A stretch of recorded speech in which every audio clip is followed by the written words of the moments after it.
In this video, we'll see that how do we do authentication in a Next.js application using Next-auth. And in the process, we'll be seeing that how do we use Google sign-in, how do we use email and password sign-in, how do we protect pages using the useSession hook. We would be also doing server-side authentication using the getServerSession. And then finally, we would be making a wrapper to protect any page with only a single line of code. So for the purposes of this video, what I've done is this, that I've created a very basic Next.js project using the create next package. And now the first thing we need to do is to install Next-auth in our application. So we'll simply do npm I Next-auth. So let me clear out the screen and let me simply do npm run diff so that the application is running in the background, and let me minimize the terminal. And here we have the next application that we see here. And this is coming from the index.js page. And now the first thing we need to do is to go to our API folder, and we need to create a new folder called auth. And inside this auth folder, we are going to create a new file called nextauth.js, and it should be like starting with a box bracket, that is ... nextauth, and then close the box bracket and then .js, simply like this, because it would be a catch-all route for any request going to API /auth / any route. Inside this file, we need to import Next-auth from Next-auth. So Next-auth from Next-auth next. And finally, we need to export the default Next-auth with some auth options. So it would come like this. That is, here we need to provide in some auth options. So firstly, we need to provide some providers here. That is, which all authentication methods we are implementing in our application. So as we know that we want to implement Google sign-in, so we need to provide some kind of a Google provider here. So firstly, we need to provide in Google provider.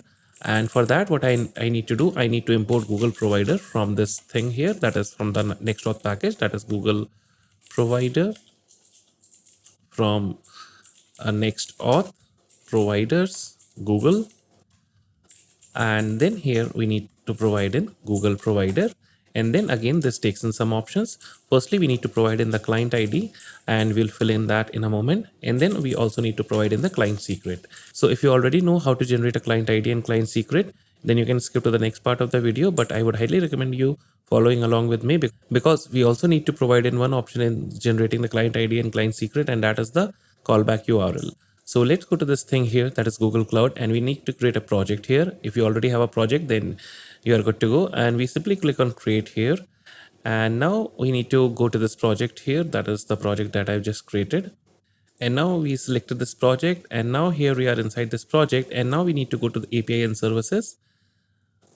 And we need to go to this OAuth consent screen first. So we need to go to this OAuth consent screen, and here we simply choose an external here, and then we simply click on create.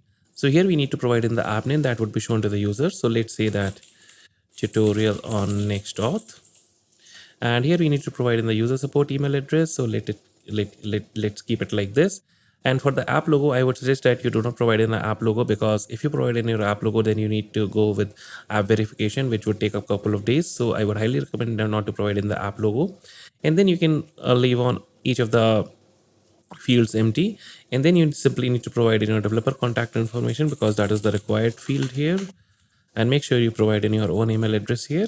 Let me click on save and continue. And then for the scopes, we can simply choose email, profile, and OpenID.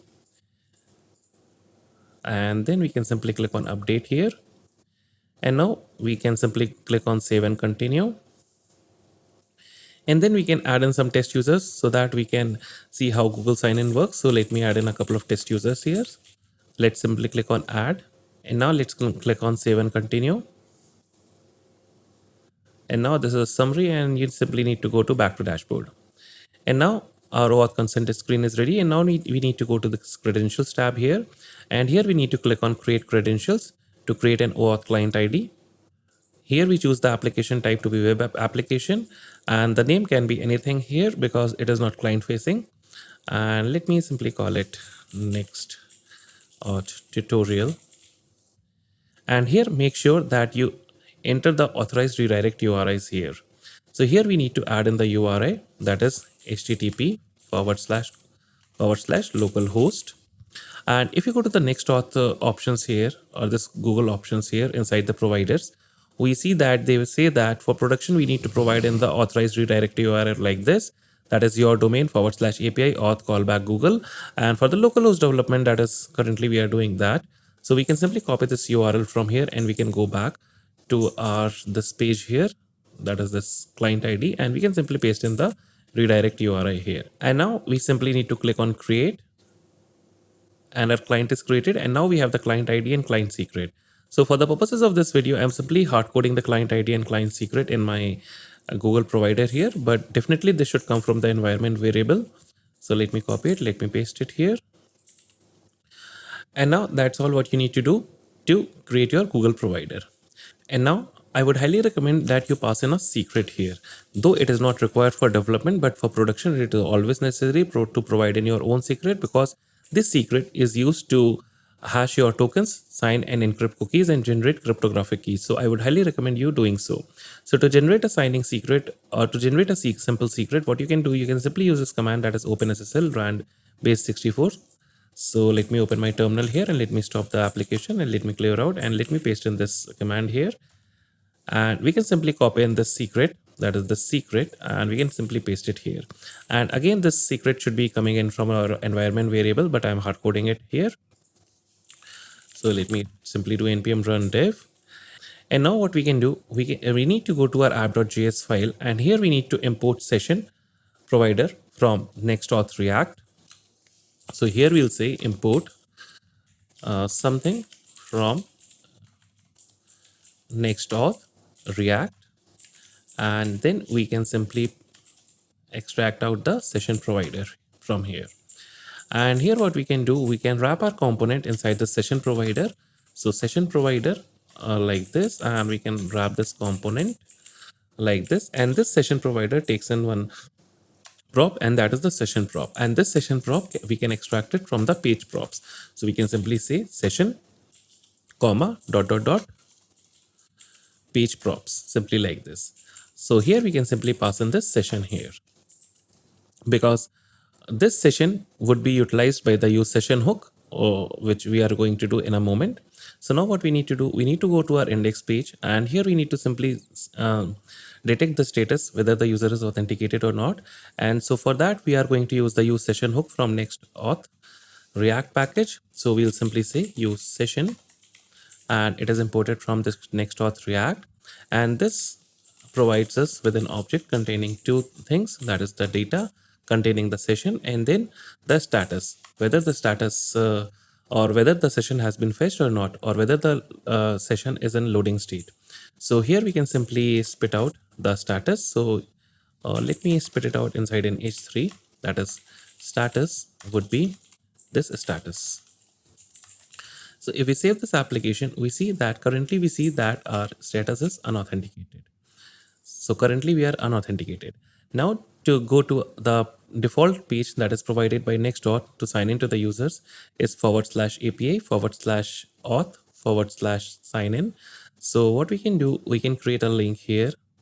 So let me import link from next link, and then we can simply say go to sign in page, and here we need to pass in the href.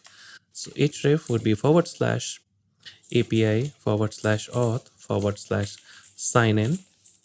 So if we save this, we can simply click on this button here, that is go to sign in page, to go to the default sign in page. And this is the default UI provided in by Next-auth. Though this page can be customized, but that would be a part of next video. And now if I click on sign in with Google, so let me click on sign in with Google. So we see that we are having this thing here, that is tutorial on Next-auth, that is the auth consent screen title of the application. So let me select one of my accounts here. So now once this is done, we see that now we get the status as authenticated here.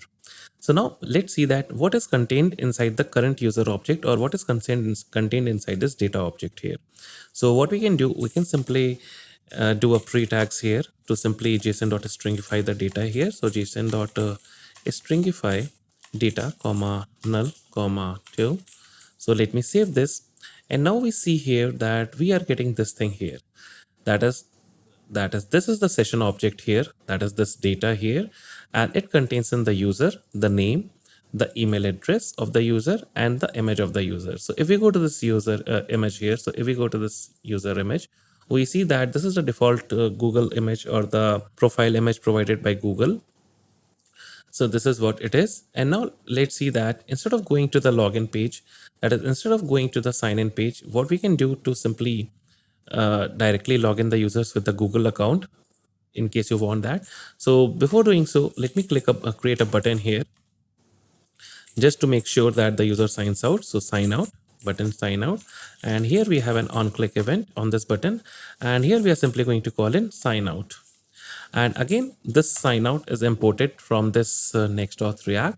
So if we save this, we have this button here somewhere. So we have this button here. So we can click here, sign out. And we see that again, we are unauthenticated and the data is null because there is no session inside the session provider. So let's see that how do we directly sign into Google without going into the sign in page. So that is pretty simple to do. We again create a new button here, and we can simply click say sign in with Google.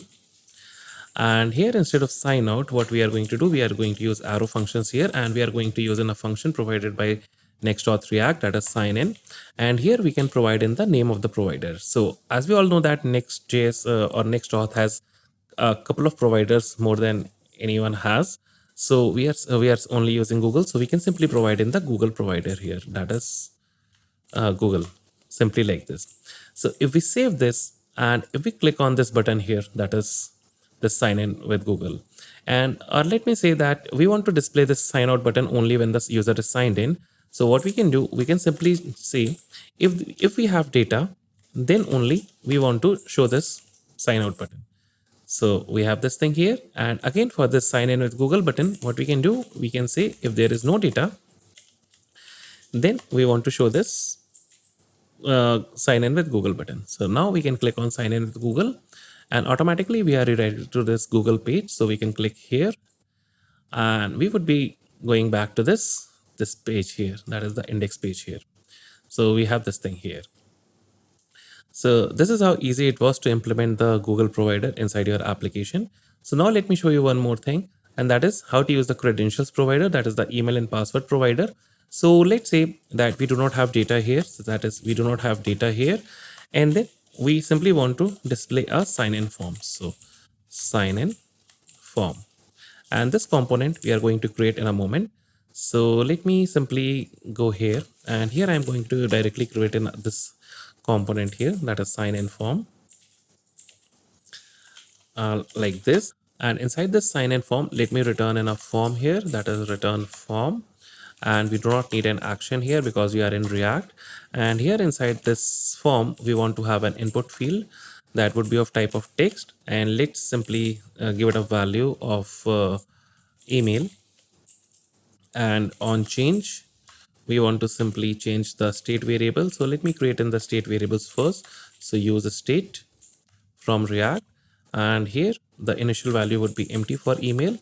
And then we have this thing here, that is email comma set email equal to this. And the similar thing would be for the password here. So password would be set password. And to begin with, the password and email would be an empty string. So now here what we can do, we can simply say on change, we have the event, then we can simply say set email would be e.target.value, simply like this. And now in a similar way, we want to have an input field for the password here. So this would be like password, and this would be like set password. So set password. And then we want to have a button here with the type of submit, and here we can simply say login. So that's all what our form is all about. So we can put in some break statements in between. So let me save it, and let me click on sign outs just to see that our sign in form is rendered correctly. So we see that we have this form here. So now what we need to do, we need to handle the email and password in our Next-auth provider here somehow. So what we need to do, we need to import a credentials provider from this package here, that is from Next-auth providers. So import credential provider. So credential provider from Next-auth providers, simply like this, or we can simply say credentials like this. and this would be something like this. And now inside this providers, after the Google provider, we can pass in our own credentials provider. So we can simply say credential provider, and here it takes in some options here.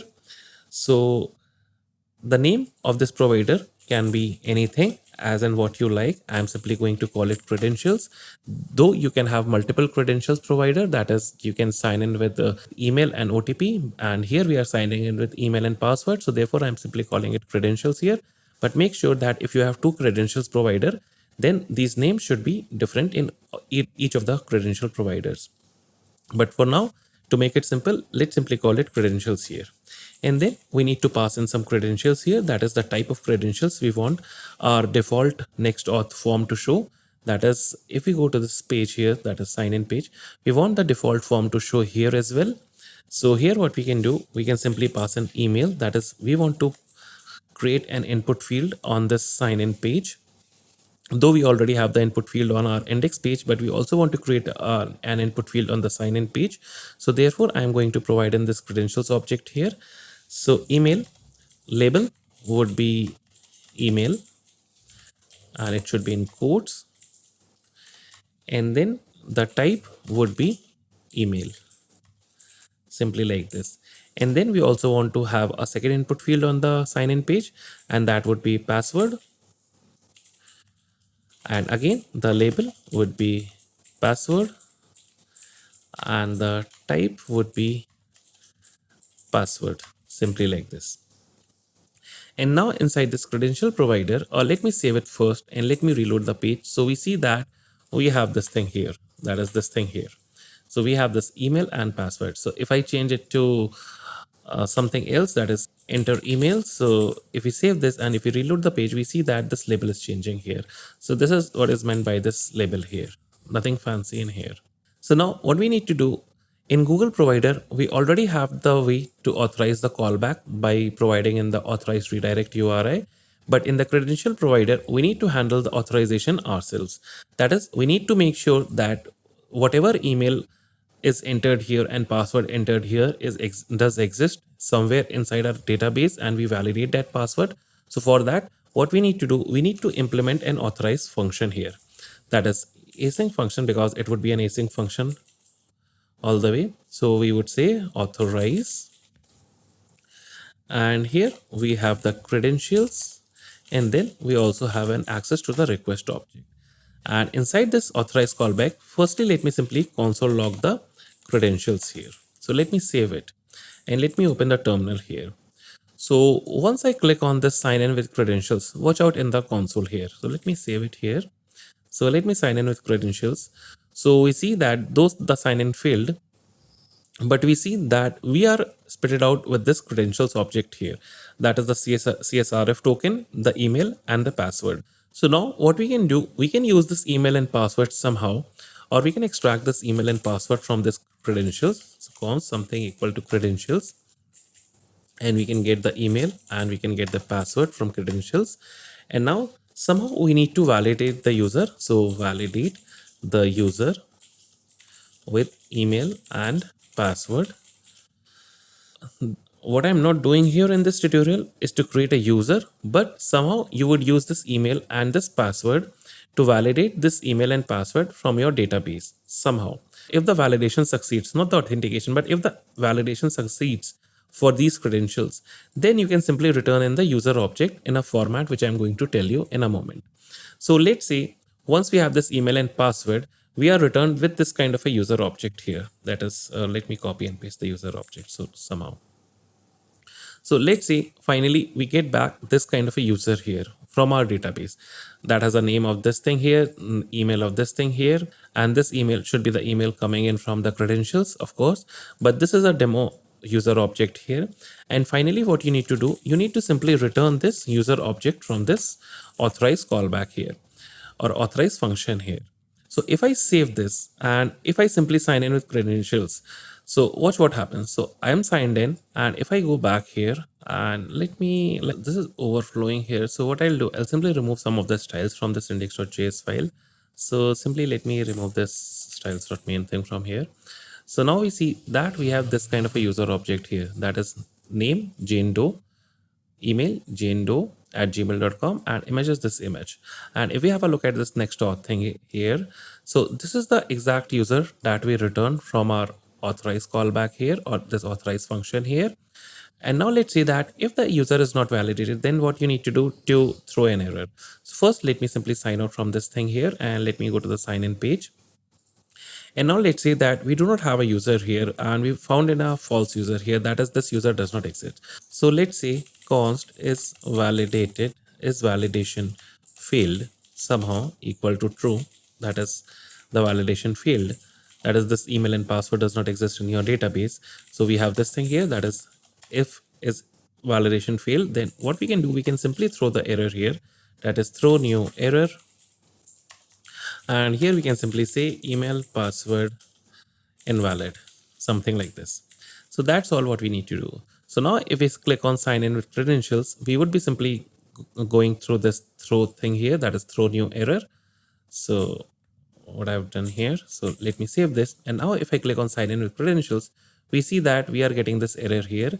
And if we want to have a look at what went wrong, we are simply redirected to this API auth error page, and we can see this error here at the very top here, that is email and password invalid.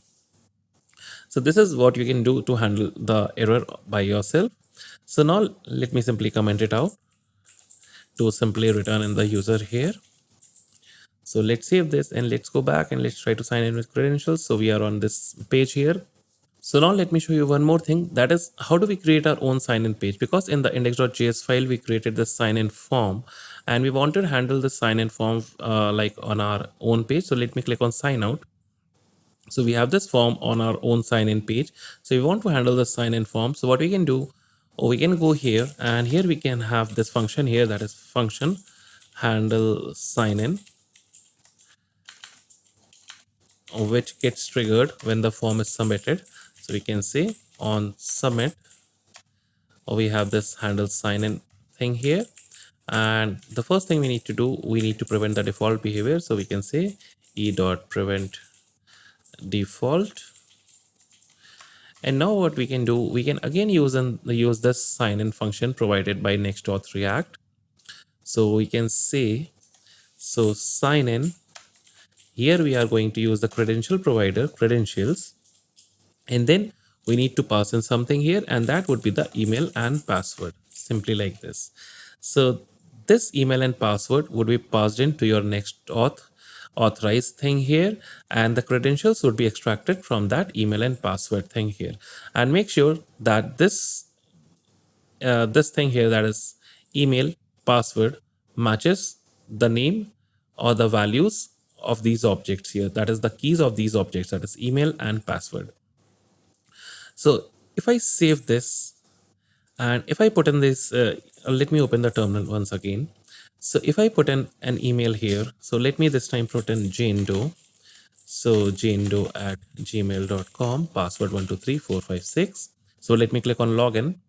So we see that we have this thing here, that is we have passed with this email and password, and we have this callback URL also, that is this callback URL. If the user signs in and you want to redirect him to a different page, so let's say we create a new page inside the pages folder, that is test.js, that is this is a new test page. So RFC to create a functional component, so test page, simply like this. And what if when the user signs in, you want to redirect him to the test page? So what we can do, we can go to this index.js file, and inside this sign in thing here, we can also provide in the this thing here, that is the callback URL. So the callback URL would be /test, simply like this. So if I save this and if I sign out and if I sign in with this Jane@gmail.com, because everything would be validated because we are not doing validation. If I click on login, we are redirected back to this test page here, as you can see here. So now let's say one more thing, that is how do we get this session or the current signed in user inside getServerSideProps? So that is pretty simple to do. So what we need to do, we need to export an async function here. So export async function getServerSideProps. So server side props, and this has an object context here, and then we need to return some props here. That is, props would be something. So for now, let it be an empty object. And for the simplicity purposes, what I'm going to do, I am simply providing an JSTOC here. That is to provide in the type of context here, and this would be get server side props context here. That is the type of this context variable. So it would be easier for me to work with this context object here. So here what we need to do, we need to import something from this thing here, that is from Next-auth. So import something from Next-auth React, and here we need to import get server session here. So get session and get server side session, and not from React, but instead, though we could have used this thing here, that is get session, session, but this is like deprecated. We should not be using get session, but instead we should be using get server session from this Next-auth next package. So instead of get session, we should be using get server session here. And here inside this server session, what we can do, we can say const session would be equal to await get server session, and this takes in some options here or some parameters. First would be the request, response, and auth options. So context dot request, context dot response, and then we need to pass in the auth options here. And now from where do we get these auth options? So these auth options are the same auth options that we provided here inside this default export, that is Next-auth. So what we can do, we can create another variable here, that is const auth options would be equal to this whole thing. So let me cut it out from here and let me paste it here, that is these auth options here, and we can pass in the auth options here simply like this. And then what we can do, we can simply export this as a constant here, that is export const auth options. And now inside the test.js file, we can import these auth options. So that is auth options from this file, that is our own file. Here what we can do, we can simply check whether the user is or we have the session or not. So we can check if session, or if there is no session, then we want to redirect the user to the login page. So we can simply return, and here we can simply say redirect to API auth sign in, and we can say permanent to be false, simply like this. And this would be the case if there is no session.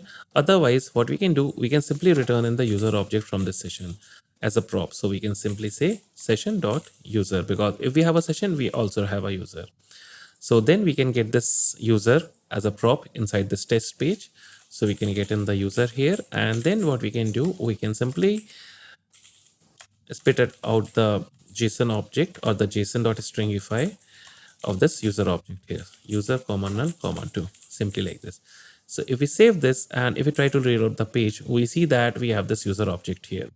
But now let's say that we somehow log out from the application. So if we simply sign out from the application and we go to the test page here manually like this, we see that, all right, so I'm getting an error here, and that is because I have not redirected it properly. So instead here, what we need to do, we need to do it like this. That is, the redirect should be an object here, and the destination should be, so should be this thing here. So let me save this, and now we see that we are redirected back to this login page, or otherwise we could have already also redirected back to our own sign-in page. So if I save this and if I reload the page, let me go to the test page here manually. So /test, we see that we are to this login page. So let me simply click on login by entering in jane@gmail.com 123456, and let me click on login. We are on this test page here. So now this is all good, but there is one catch here. So wherever you need to use the get server session, you need to also always provide in the auth options. So what you can do, you can go to your next.auth.js file, and instead of exporting this as a constant here, let it be like this. That is, do not export these auth options, but instead create your own function here. So export const, create your own server session. So get server auth session, like this is a handy function here, and this should take in context and this should return something, and this should simply return in the get server session from Next-auth, that is next get server session. And here you can pass in the context dot request comma context dot response and then auth options like this. And now you can use this get server auth session inside your test.js file. So instead of using get server session, you can simply pass use this get get server auth session, and here you can simply pass in the context here. So you don't have to import the auth options from this file. So let's save this, and if I go to this test page, that is /test, we see we are not authenticated. So let me pass in jane@gmail.com, and let me minimize the terminal. 123 login, and we see that this is all working properly. So now let's handle the API route, that is how to protect this API route. And it is pretty simple to secure this API route. That is, currently we simply want to protect this hello.js route, and we see that we have our access to the request and response object. And in the similar way, if we go to this auth thing here, Next-auth, we see that inside this get server session thing, we have the request, we have the response, and we have the auth options. So instead of passing in the context, what we can do, we can simply pass in the request and response like this, so that we can also use this get server auth session inside an API route. And we can save this, and inside this test.js file, we can pass in the context.request and context.response like this. We are good to go for the test page. And now in the similar way, we can go to this API route, and here we can check, that is const session equal to await, and this function can be an async function. So export default async function handler await get server auth session, and here we can pass in the request and response simply like this. So if we have the session, and this should be session and not sessions, or if we do not have the session, we can simply throw the error. So that is throw new error, and we can simply say unauthorized. Otherwise, we can simply response with this message here. So let's save this file, and let me try going to this URL, that is localhost port 8000, not 8000 but 3000 /API/hello. So since we are signed in, we are seeing this name here, that is this response here. But let's say we logged out from the application. So let me simply sign out from the application. And if I now go to this route here, we see that we are getting this error message here, that is server error unauthorized. Or otherwise, you can, instead of throwing in the error, you can simply say rest.status would be 403 or 401 maybe, and then we can simply JSON the error here, that is message would be unauthorized. So unauthorized, authorized. So let's save this, and let's go to this route, and we see that we are getting this message here, unauthorized. This is how easy it is to implement authentication in an API route. And now let me show you one more thing, that is, let's see we are not using getServerSideProps. We are only doing client side thing here. That is, we want to validate the user first, that is by using the useSession hook, that is const something equal to this thing, so data, and we can extract in the user from here, and then we have the status. So let's say we want to check whether the user is authenticated or not. So we need to do this on every page. So let's go to this test page first here. So we have this test page here. So we have this thing here, and what we can do, instead of extracting the data from here, what we can do, we can simply check if status equal to loading, then we can simply return in h3 here that says loading, that is the session is being fetched. Otherwise, if status equal to unauthenticated, then we can simply return h3 again, that simply shows the status like this. Otherwise, we have the user object, that we can get from the data. So we can say data.user, simply like this. So currently we see that we are unauthenticated. But now for each and every page, we need to do all this stuff. That is, we need to check the status. We need to check whether the status is authenticated or not. But what if we have something very one-liner here? That is, we can simply write something like this. That is, test page dot auth equal to true. That is, this page requires authentication. So that is pretty easy to do inside Next.js.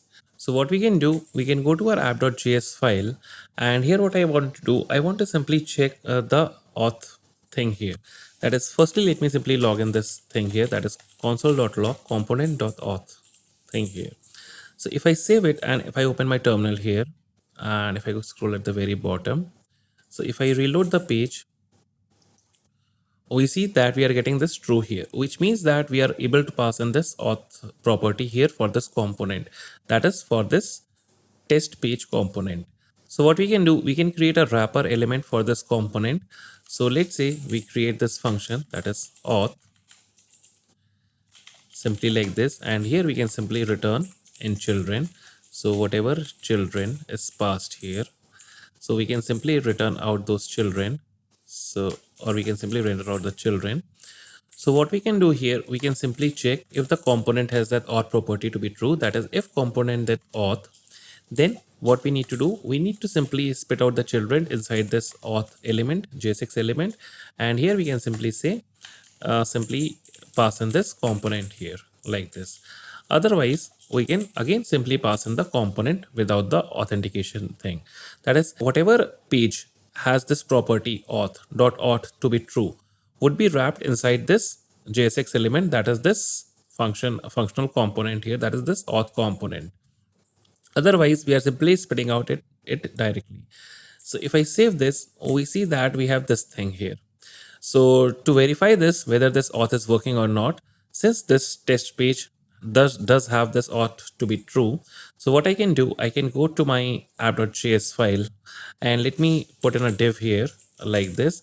And here we can simply say authenticated component or authenticated page, simply like this. So if I save this, we see that we are getting this thing here, but this is not what we want to do. We want to check whether the user is authenticated or not. So for that, what I'm going to do, I'm simply going to use router from Next-router. So router equal to use router, simply like this.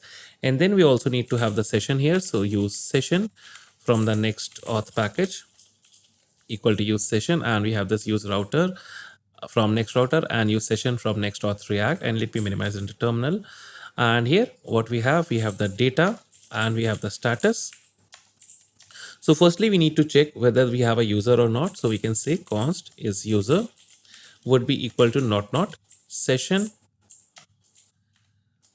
dot user, because if we have the user, it would be inside the session here, and this session is data here. So let me simply rename this to session, simply like this. And then we need to check in the loading state, that is whether the session is fetched or not. So we can simply say const loading equal to status equal to loading, and it should be like this. So this can be either true or this can be either false. If the status is loading, then this would be like true, otherwise it would be false. And now what we need to do, we need to use the use effect hook. So whenever the loading status and is user changes, we need to have this effect run. So we can say use effect, something like this. And then on which dependencies we want to run this use effect, we want to run this use effect on is user and this loading state. And now inside this use effect hook, what we need to check, let me format it. So firstly, we'll check that if we are not in loading state, which means that either we are authenticated or unauthenticated. And if there is no user, if not is user, that is we do not have a user here, then we simply need to push to the login page. So router.push. So either you can provide an API auth sign in like this, or in our case, we can simply provide in the index page, because that is also our sign in page. But for now, let me simply put it, leave it like this. So that's all what you need to do there. And now if we check here, that is if we are loading here, that is if we are in loading state, we can simply return in H3 here, we can simply display loading. And if we are not loading and we have a user, that is if user, then we can simply return the children here without the div tags like this. Otherwise, we simply return null from here. So that's all what you need to do here. So if I save this application and if I reload the page, we see that we are redirected back to this login page.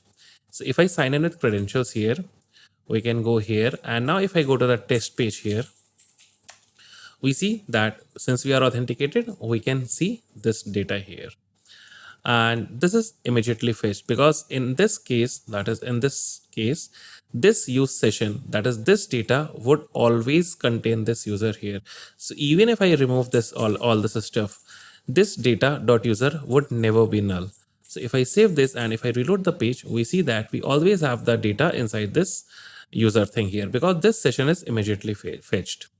And in a similar way, if I create one more page here, that is new file, another protected page, so or let me call it another page.js, let me create in a functional component, so another page, so like this. And here we need to simply say another page.auth would be equal to true, which means that this page, another page, would be only loaded if the user is authenticated. So if I go to this auth page, another page, we see that we are to this another page. And if I simply go back to our index page and if I simply click on sign out and we try to go to that another page, we would be redirected back to the sign in page. So this is how easy it was to do all the authentication here. And now one last thing, that is how to implement database, because currently nothing is like stored inside anywhere in your application. So what we can do, we can use one of the couple of database adapters that we can use inside our Next.js application with different databases. So we are going to use the Prisma database here. So once you go to the documentation here and click on adapters, we have these kind of adapters here, but we are going to use this Prisma database. So let's click on Prisma. And we need to install a couple of dependencies here. So let me copy in the dependencies from here, and you can directly copy the dependencies from here. So let me copy it and let me go back to the application. Let me stop the application and let me paste in the dependencies, and let me simply remove this Next-auth thing from here because that is already what we have installed. So let me install in the client and the Prisma adapter, and we also need to install this Prisma as div. So let me save this and let me paste it here in a moment. And we are going to use Prisma with one of the SQLite databases, I suppose, because that is the easiest way to go. So let's go back. The packages have been installed. So let me paste in the database, that is install Prisma as dev. And now what we need to do, we need to create an index file or the schema inside the Prisma folder. So let me create this file that is inside the Prisma folder called schema.prisma. And what I can do, I can simply click on new file and I can simply paste in the file name here, and that creates the schema.prisma file. And let me minimize the terminal for now. So what I can do, I can simply copy in this all the code from this file here, and I would be coming into the contents of that in a moment. Firstly, let me simply do that here. And since we are on Prisma 3x or higher, we do not need these referential actions. So let me remove that from here. And for the shadow database URL, we are not going to use that as well. Let's say we are going to use the SQLite database. So SQLite, simply like this. And we are going to remove this DB text from everywhere because we are using SQLite. And like this, because that is not supported here. DB text is not supported inside this SQLite database, and the database URL can be coming from this env file. So let me create an env file. So .env.local like this, and let me paste in the database URL, and here would be equal to file : /dev.db, simply like this. So let me save this env file, and now what I'll do, I'll simply use this command here, that is npx prisma migrate dev, to create the tables that are these tables representative of this account, session, user, and verification token. So let me do that. All right, so if you get this issue that is Prisma schema validation failed, then what you need to do, you need to copy the contents of this env.local file into n.env file, not in the .local file, because Prisma finds it from the .env file. So now we have this and we can clear out the local file from here. So let me remove it and let me open a terminal once again. And here what we can do, we can again click clear out. So clear npx prisma migrate div, and I guess that yep, so the environment variables are loaded. So let's call it the init migration, and we have this dev.db file here. So now our database is in sync. So let me clear out. And now typically whenever you create a Prisma, whenever you use Prisma inside your application, you need to create a Prisma client somehow. So what you can do, you can create a new folder here or new file here inside the lib /Prisma client.js like this. And here what we need to do, we need to import something from at Prisma client, and that would be like Prisma client like this.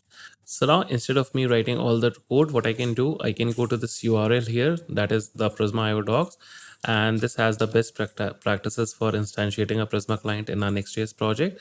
So what we can do, we can simply copy this Prisma client thing from here. So that is copy this thing from here, and let me go paste it here inside this file. So let me paste it here. And now we have this thing here that is global as unknown. So we can simply remove this thing from here because that is a TypeScript thing, I suppose. So if I save this, we have this Prisma client ready.